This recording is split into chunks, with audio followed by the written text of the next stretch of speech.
अस्सलामुअलैकुम जी प्यारे भाइयों, क्या हाल चाल है जी। मेरे सारे भाई ठीक ठाक। लो प्यारे भाइयों, ये माशाल्लाह से नार है जी, स्लेटी। ये स्लेटी नार है, यहाँ का शौक करें जी। यंग पठी पट है, ये पर का शौक करें। कितने लाजवाब पर है।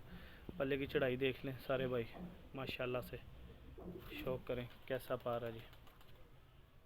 लो प्यारे भाई, ये दुम का शौक कर लें, माशाल्लाह से कैसे बंद दुम है। ठीक है जी। ये पंजों का शौक करें, ये पंजे हैं, हर चीज़ से लाजवाब है जोड़ा माशाल्लाह। ये देख लें स्लेटी जोड़ा है मेरे भाई। मैं आपको छोड़ के भी नर मादी का शौक करवाता हूँ। लो प्यारे भाई, ये स्लेटी मादा है, ये देख लें स्लेटी ही चूंच है, स्लेटी ही इसकी आँख है। ये देख लें, पलक का शौक कर लें। बाहर से गोल है, ये आ रही है, ये कनियाँ लास्ट आ रही हैं। पर का शौक करें, कैसा माशाल्लाह पर है, कनियाँ लास्ट आ रही हैं। बगल देख लें मेरे भाई, माशाल्लाह से कितनी लाजवाब बगल है। ठीक है, ये पल्ला है, ये दुम है। ठीक है, दुम का शौक कर लें आप। मैं नरमादी छोड़ के आपको शौक करवाता हूँ। अंडे बच्चे हर चीज़ की जिम्मेदारी है। लो जी प्यारे भाइयों, माशाल्लाह से ये जोड़ा है स्लेटी, देख लें एक जैसा जोड़ा है।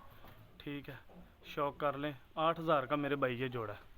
शौक कर लें सारे भाई, जिस भाई की समझ में आए वो रब्ता करें। बंतर देखे कबूतरों के, आउट क्लास इनके रिज़ल्ट है और रिजल्टेड जोड़ा है। ठीक है, ये देख ले, खड़ी हड्डी के दोनों पीस हैं, सेहत याफ्ता है इंशाल्लाह। अंडे बच्चों हर चीज़ की इनकी गारंटी है। जिस भाई को चाहिए मेरे साथ रब्ता कर ले। चैनल को सब्सक्राइब लाइक शेयर ज़रूर करें।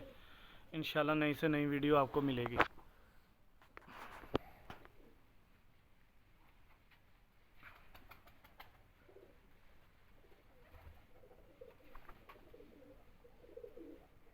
देख ले कैसे अंदाज़ है माशाल्लाह खड़े होने का, क्या आउट क्लास चीज़ें हैं ये।